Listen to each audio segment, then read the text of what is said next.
Salmon fish naman po tayo for today video dahil po ang salmon ay napaka-healthy sa katawan kaya naman po favorite na favorite ko ito dahil din po sa sobrang sarap ng salmon. So after ko pong mailagay ang mga salmon sa paglulutuan ko, nag-add po ako ng salt, water at mga onions. After ko pong maayos ang mga onions ay nag-add na rin po ako dyan ng mga celery. Dahil din po napaka-healthy ng celery. Kaya naman po kapag may celery ako ay lagi po ako naglalagay sa mga pagkain. Inayos ko lang po para magpantay po ang pagkakaluto dito. After naman po niyan dahil po napansin ko na medyo na-absorb na yung water kaya nag-add po ulit ako ng water at asin. And then nag-add din po ako dyan ng spring onions. Nag-add po ako ng spring onions para po lalong sumarap dahil nakakatulong po ang spring onions sa pagpapasarap ng mga pagkain. At take note po guys, marami din pong vitamins and minerals na makukuha sa spring onions. So hinayaan ko lang po yan ng mga ilang minuto hanggang maluto po. After po ng mga ilang minuto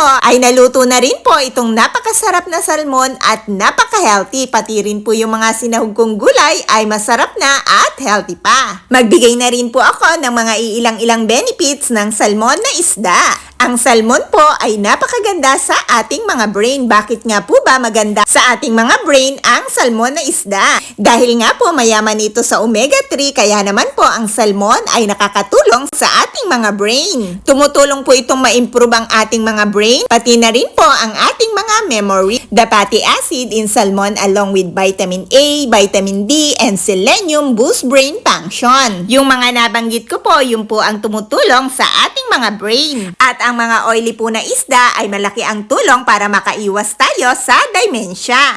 Ang pagkain po ng salmon ay malaki po ang tulong dito sa ating mga brain at ito din po minsan ay malaki ang tulong sa pag-treatment ng mga taong may Alzheimer at Parkinson disease. At napakaganda rin po ng salmon fish sa ating mga puso. Bakit nga po ba maganda ang salmon na isda sa ating mga puso? Dahil may antioxidant po ito and essential vitamin IQ help to lower blood cholesterol and blood pressure levels. Salmon is known to be a superfood when it's come to heart health omega-3 fatty acid, which reduce the developing heart conditions such as heart attack, arrhythmias, abnormal heartbeat. Salmon also improve heart health by reducing cellular damage caused by free radicals. And salmon fish many more benefits besides the two benefits that I mentioned. Because nowadays people getting sick younger and younger, so it better choose healthy foods. Super yummy and super healthy po talaga